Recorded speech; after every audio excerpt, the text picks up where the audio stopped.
Saudara-saudara pendengar yang kami kasihi dimanapun Anda berada, Anda kembali bersama kami dalam acara Telaga, Tegur Sapa, Gembala Keluarga.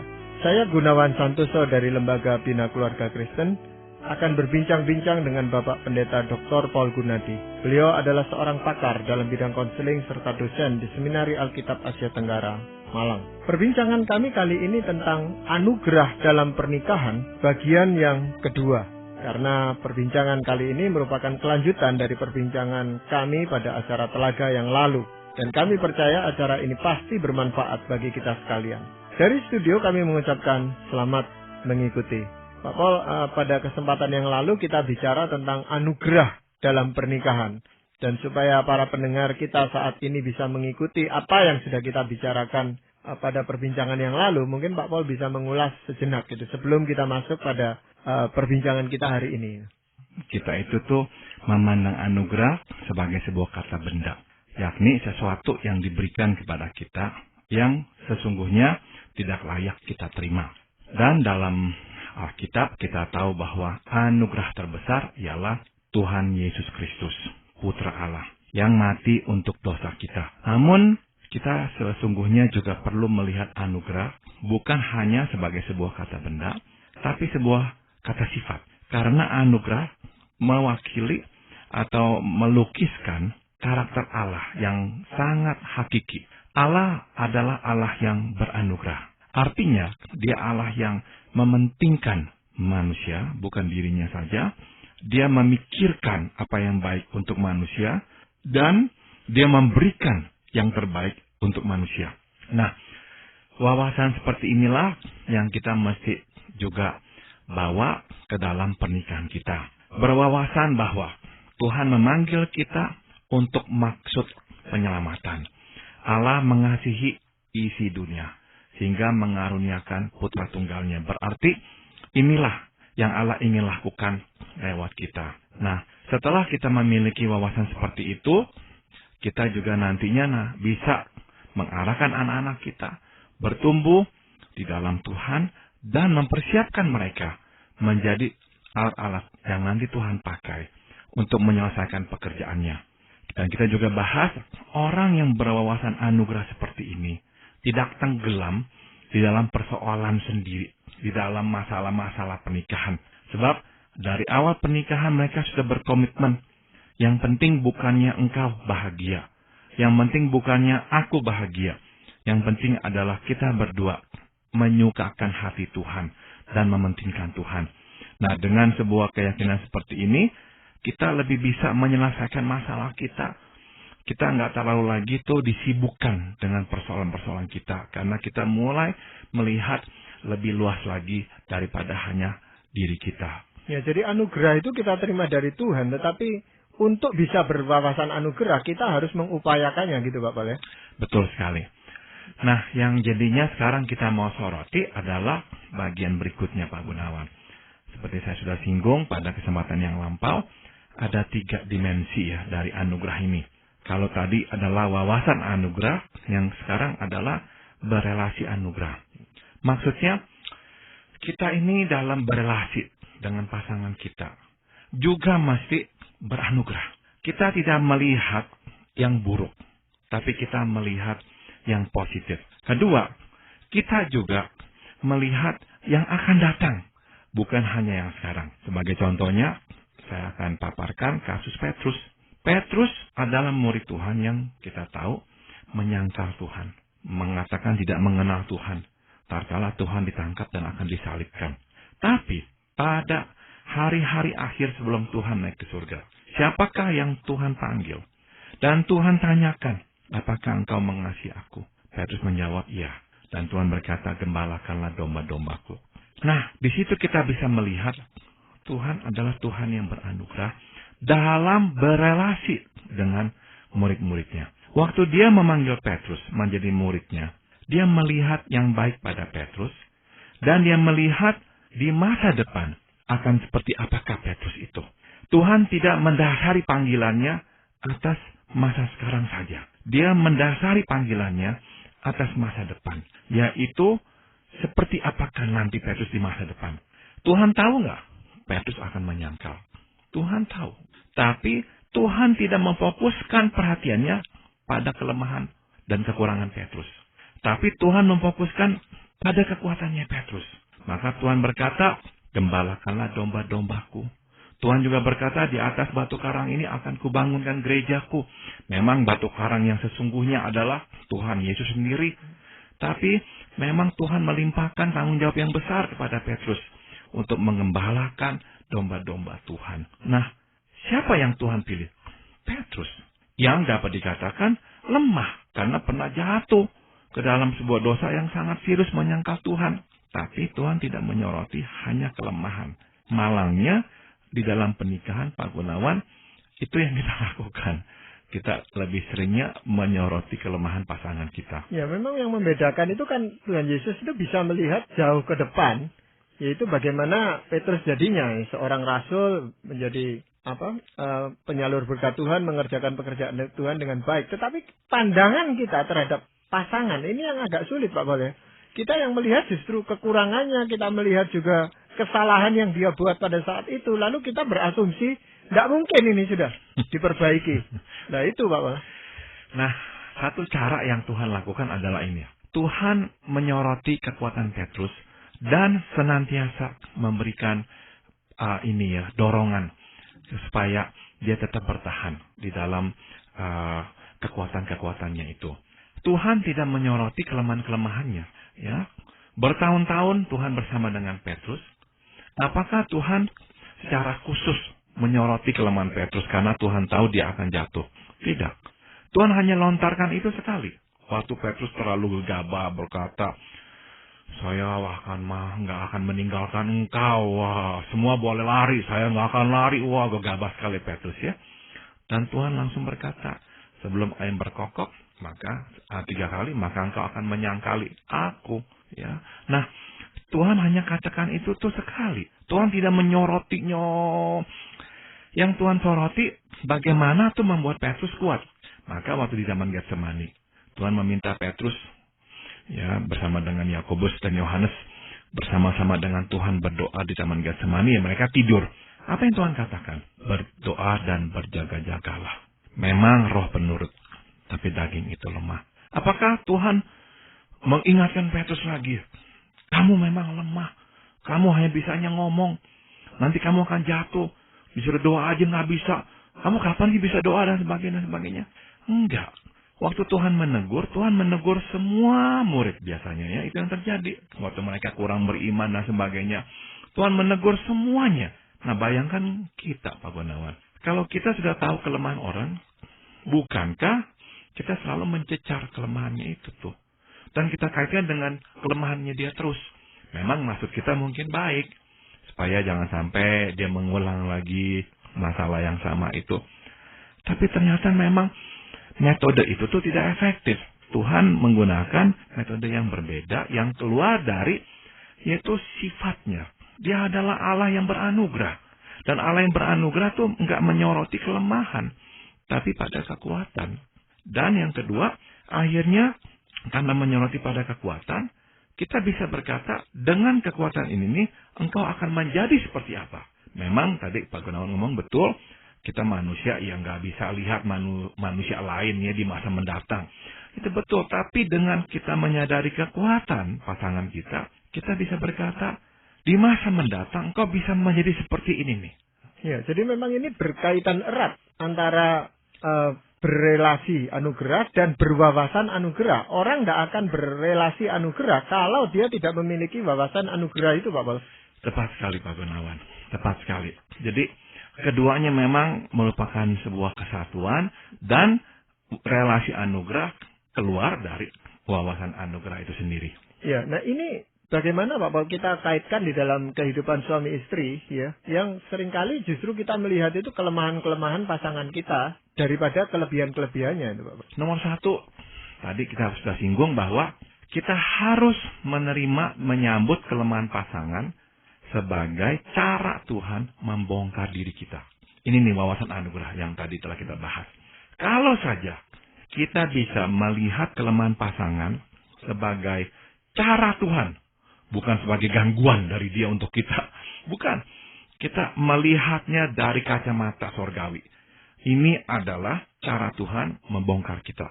Maka reaksi kita terhadap kelemahannya juga akan berbeda. Akan jauh lebih lunak. Bayangkan kalau kita melihat kelemahan pasangan sebagai gangguan. Kita mau mengerjakan ini, itu jadi nggak bisa gara-gara dia. Wah, kita lebih mudah bereaksi, kita lebih mudah marah. Karena kita merasa terganggu. Gara-gara engkau, aku begini, aku tidak bisa begitu. Tapi kalau kita mengubah perspektif itu, memandangnya sebagai cara Tuhan membongkar kita. Kita walaupun mungkin tetap jengkel ya, tapi kita akan lihat, oh Tuhan, ini darimu untukku. Ini memang aku perlu lakukan, aku perlu lihat, aku perlu lebih sabar. Aku perlu tidak terlalu menyoroti kelemahan dan sebagainya. Nah justru ini menjadi sesuatu yang baik. Saya berikan contoh Pak Gunawan yang belum lama ini terjadi pada diri saya dan istri saya. Kami mengadakan sebuah malam Valentine di gereja kami. Nah, saya itu tuh dengan istri akan menyumbangkan suara bernyanyi bersama. Kami latihan berdua. Waktu lagi latihan, saya itu tuh akhirnya menyoroti kekurangan istri saya. Saya bilang, bisa nggak begini? Bisa nggak begitu? Kok kayaknya ini kurang pas nih. Mendingan kamu begini, begitu, begini, begitu. Dan dia memang sedikit jengkel. Tapi dia tidak menunjukkan kejengkelannya, dia hanya diam saja. Nah, sebelum kami menyanyi, saya berkata begini kepada dia. Saya bilang, kita pokoknya yang penting menyatukan hati bernyanyi, ya. Kita nggak usah perhatikan yang lain-lainnya. Terus dia langsung berkata, ya, tapi kamu tadi, ya, menuntut saya untuk menyanyi lebih baik lagi dan sebagainya. Nah, itu sebuah teguran buat saya. Memang itu yang saya lakukan. Akhirnya, saya karena sudah diingatkan oleh dia seperti itu, waktu nyanyi, tidak lagi memikirkan hal-hal itu Pak Gunawan. Dan apa yang terjadi? Kami berdua bernyanyi jauh lebih baik daripada waktu berlatih. Dan kami mengalami sebuah kesatuan batinia yang memang memperindah. Jadi ilustrasi ini saya kira kok cukup mewakili kehidupan berumah tangga. Waktu kita mengesampingkan kelemahan ya, udah dah jangan pikirkan lagi, yang penting kita menyatu ya. Ternyata tuh lebih mudah menyatunya dan akan membentuk sebuah kesatuan yang lebih indah pula. Iya. Jadi di dalam berelasi anugerah ini unsur pengampunan itu penting sekali Pak. Tepat sekali Pak Gunawan. Dan sekali lagi pengampunan ini akan lebih mudah kita berikan ya. Kalau kita tadi itu berwawasan anugerah. Bahwa kelemahan pasangan untuk aku juga. Agar aku lebih komplit. Agar aku lebih utuh. Nah, akhirnya karena kita melihatnya sebagai cara Tuhan membongkar kita. Agar kita lebih utuh. Maka kita lebih mudah pula mengampuni pasangan kita. Sebab waktu kita melakukannya. Kita pun akan menjadi lebih serupa dengan Tuhan kita, Yesus Kristus. Iya. Jadi Pak Paul, selain berwawasan anugerah dan berrelasi anugerah, hal yang ketiga yang ingin Pak Paul sampaikan apa? Kita mesti juga berkepribadian anugerah. Artinya, bukan saja terhadap orang lain kita beranugerah ya. Melihat positifnya, melihat yang di masa depan, bukan hanya di masa sekarang. Melihat potensinya ya. Kita juga harus memperlakukan diri kita seperti itu. Karena bukankah kita ini seringkali ya menjadi hakim yang paling kejam terhadap diri sendiri. Kita bisa mungkin bermurah hati kepada orang lain, tapi susah bermurah hati kepada diri sendiri. Bisa membuat orang lain senang, rela ya, menyumbangkan apa untuk orang lain. Untuk diri sendiri tidak bisa. Bisa agak royal dengan orang. Dengan diri sendiri luar biasa hematnya. Nah, kenapa kita tidak terapkan itu juga untuk diri kita? Kalau bisa mengampuni orang, kenapa tidak bisa mengampuni diri sendiri? Kalau bisa melihat kekuatan orang, kenapa tidak bisa melihat kekuatan diri sendiri? Kalau bisa menerima kelemahan orang, kenapa tidak bisa melihat kelemahan diri sendiri pula? Nah, melihat dan mengakui kelemahan memang tidak mudah, tapi inilah yang juga Tuhan inginkan. Kita menjadi manusia beranugerah, yang mau menolong, mau memberikan ya. Bukan hanya untuk orang lain, tapi juga untuk diri sendiri. Ya, memang yang sering saya pikirkan kalau mengalami hal itu adalah, Tuhan aja mau mengampuni saya. Kenapa saya tidak mau mengampuni diri saya sendiri? Kalau itu seringkali menyadarkan saya. Betul, Tuhan sudah mengampuni kita. Tuhan tidak lagi menghukum kita, kenapa kok kita sekarang mengambil peran Tuhan? Ya, menghukum kita. Tuhan tidak menghukum, kenapa kita mengambil peran seolah-olah kita Tuhan yang harus menghukum diri sendiri? Apakah ini berarti kita tidak semestinya merasa bersalah? Sudah tentu tidak. Ada kalanya memang yang diperlukan adalah rasa bersalah, supaya kita itu sadar ya akan perbuatan kita.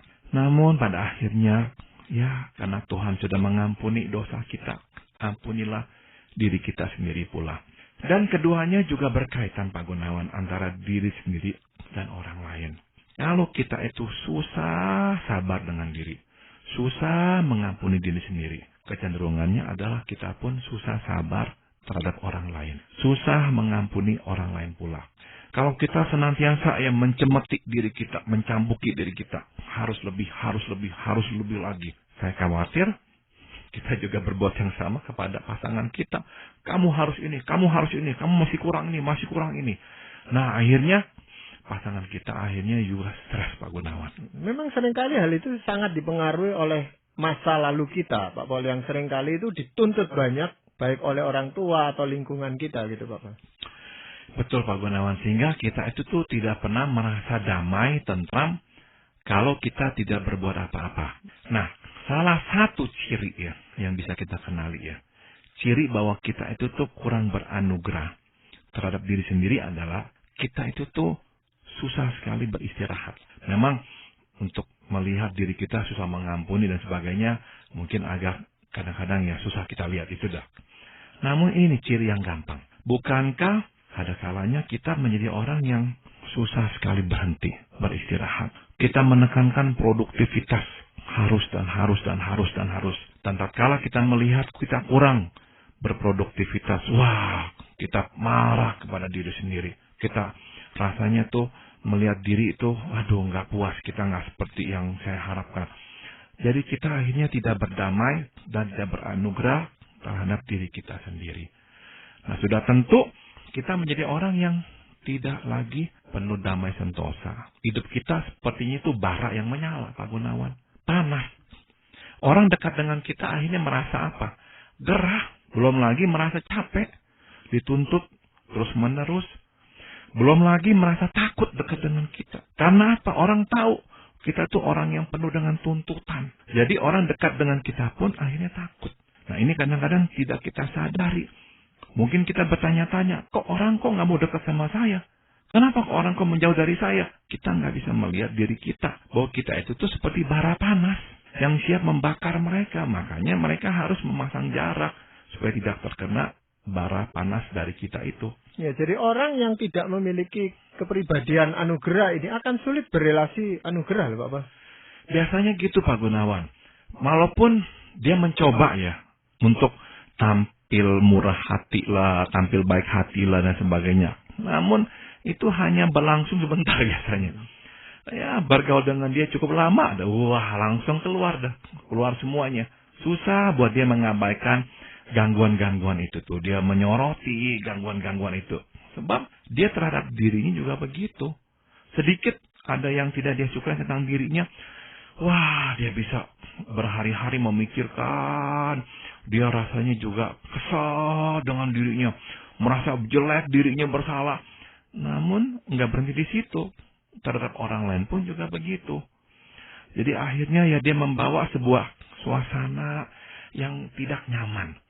Dimanapun dia berada, dia membawa suasana tidak enak itu. Ya, jadi sekalipun orang itu menyadari akan keberadaan dirinya yang tidak puas dengan apa yang dia alami, Pak Paul, ya. Tetapi masalahnya adalah bagaimana orang itu bisa menolong dirinya sendiri supaya dia punya kepribadian yang anugerah itu. Memang ujung-ujungnya adalah dia harus menerima ketidaksempurnaan dirinya. Orang yang tidak beranugerah terhadap dirinya sendiri, sebetulnya orang yang tidak menerima ketidaksempurnaannya. Itu sebabnya dia selalu menuntut diri harus lebih dan harus lebih. Mungkin dalam percakapan, dia akan berkata, saya banyak kelemahan, saya kok nggak sempurna, dan sebagainya. Tapi di dalam hatinya sesungguhnya adalah dia tidak menerima itu. Jadi kepada orang yang tidak beranugerah terhadap dirinya sendiri, saya akan memang fokuskan pada itu. Bisa nggak kamu menerima ketidaksempurnaanmu? Bisa nggak kamu tetap menyukai dirimu dengan ketidaksempurnaanmu itu? Nah, ini langkah awalnya, Pak Gunawan. Langkah awalnya. Langkah berikutnya setelah itu adalah, dapatkah engkau membawa ketidaksempurnaanmu itu kepada Tuhan dan berkata, Tuhan, inilah aku.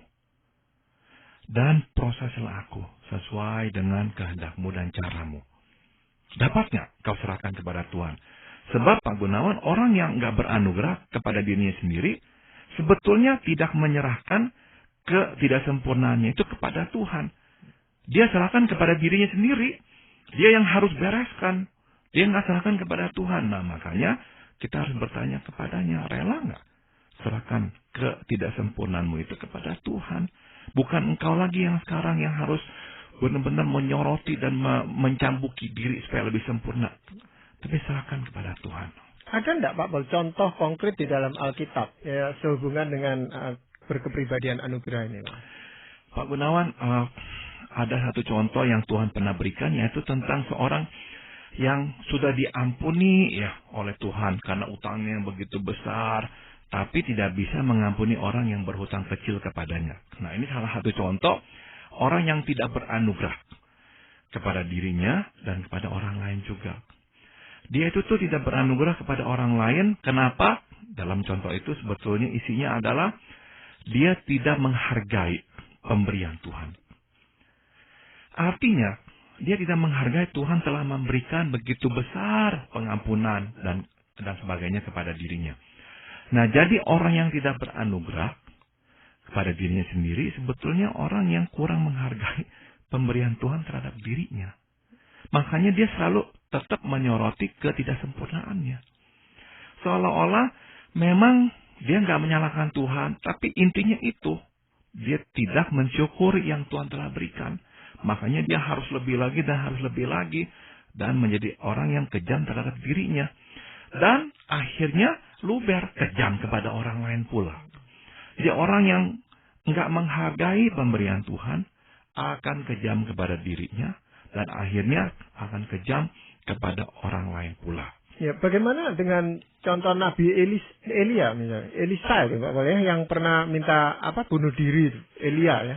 Betul, Elia memang saat itu dia dalam keadaan sangat ketakutan, panik, dirinya itu benar-benar sedang kacau ya, karena mau dibunuh oleh Isabel. Memang dalam kondisi seperti itu tuh kita kadang-kadang nggak lagi tuh bisa berpikir jernih.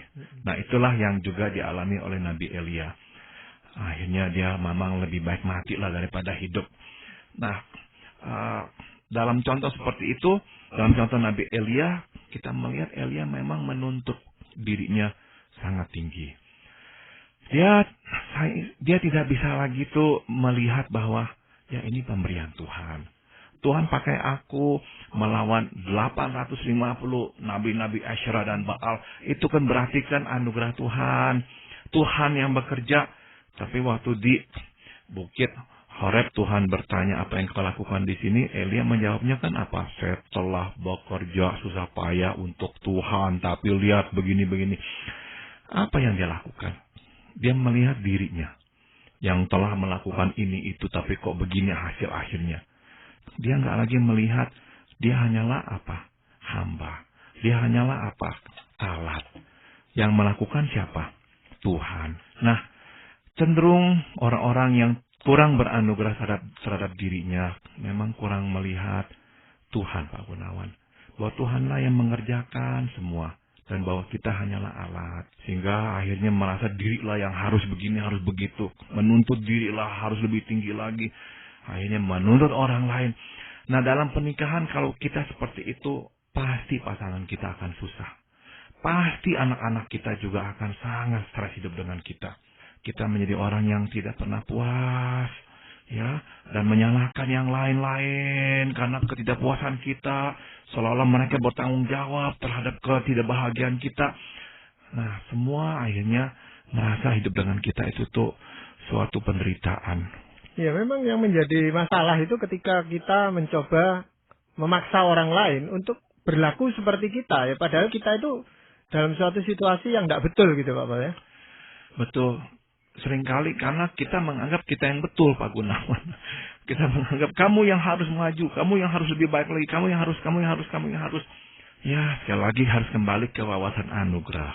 Tuhan menghadirkan pasangan, anak-anak kita, dan sebagainya dalam keluarga untuk membongkar kita. Membongkar kelemahan-kelemahan kita, supaya kita bisa bawa kepada Tuhan dan minta Tuhan memprosesnya. Bukan sebagai gangguan-gangguan dari manusia. Kalau kita berani berkata begitu, kita berani melihat ini sebuah proyek dalam diri saya yang harus saya selesaikan. Kita nggak lagi menyalahkannya pada pasangan kita atau anak-anak kita. Iya, dan Pak Pol, setelah kita membahas ketiga sisi dari anugerah ini, Pak Pol, ya, apa yang ingin Pak Pol sampaikan sebagai kesimpulannya gitu, Pak Pol? Saya kira satu konsep anugerah sekarang ini tidak boleh lagi kita pikirkan sebagai sesuatu yang bersifat intelektual.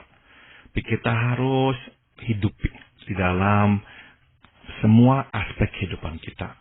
Jadilah orang beranugerah. Jadilah orang yang rela memberi, berkorban. Rela terbuka, melihat yang positif, melihat potensi untuk masa depan.